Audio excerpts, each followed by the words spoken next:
Valerie, welcome to my YouTube channel. In last week's discussion, or in our previous discussion, I talked about knowledge of relationship, and I said knowledge of relationship breaks itself down into economic relationship, social relationship, and environmental relationship. And I also said it leads us to discover the 5 gateways in which we express to the world. And one may ask what the 5 gateways are. They are our life pursuits, and they are the SSPPF, which is the social, spiritual, physical, psychological, and the financial pursuits. Also, I concluded by saying we're going to incorporate all what we discussed previously into solving problems in our relationships. And today we're going to talk about, or we're going to discuss questions some youth have given me to help them solve. And we are going to do this together. So stay tuned and don't go anywhere.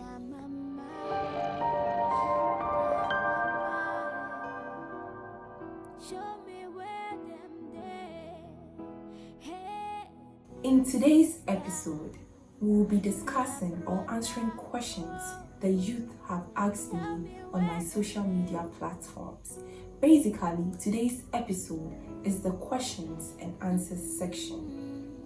So our first question is, how can I have a toxic-free relationship?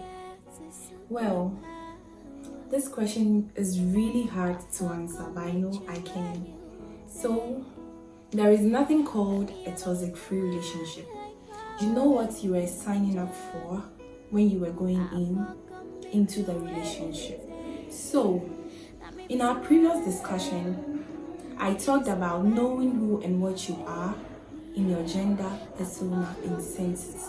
So when you are able to know who you are, identify the qualities you've got, you'll be able to handle any toxic relationship, any problem that is happening in a relationship. You would know who and what you are made up of, and you will be able to solve your problems no matter how hard it is, because you know yourself and know who you are in a relationship with. So basically, all you need is to give each other the respect, understand each other, also communicate very well. It should be frequent. When your partner does something to hurt you, you should be free or bold to speak out in a nice way. If you feel your partner operates with his sense of touch, you should know how best you could communicate anything to him. If you know your partner communicates through the sense of sight, you should know how best you can bring an issue before him, so you'll be able to have a toxic-free relationship. Thank you. The next question is, guys of today do not want an intimate relationship, but will want to have their way with you. Why is it so? And what should I do about it? Well, sweethearts, guys of today do not want an intimate relationship because they love to explore and they love to play around. But I think there are good guys out there. So when you notice such a person with such an attitude, you then have to avoid the person. Thank you very much. Okay, so the next question is, I met a guy and wanted to know him well, and also wanted to know his intentions about me. So I asked him if he will marry me as time goes on. Well, he was not able to give a positive answer. Should I still cope with the relationship or move on? Please, what can I do? So the best answer is, since you weren't able to have the right answer from him, you just have to move on and hope for the best. Okay, so the next question is, What will you do when you are not getting the attention from your partner? And this question was circulating on my Facebook page. I asked you to answer these questions and you gave me wonderful answers. And I would love to contribute to this question as well. So I think basically communication is a key to every relationship, and respect. So when you realize that your partner isn't giving you the attention you need, you must first of all call or meet up and discuss what is happening. Probably you've done something wrong and he is finding it hard to communicate to you. So you should be the fool and then voice out, this is what is happening. What can I do about it?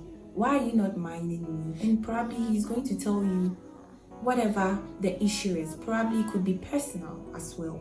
So when you're able to communicate it out, you find possible answers to it and you live in harmony once again.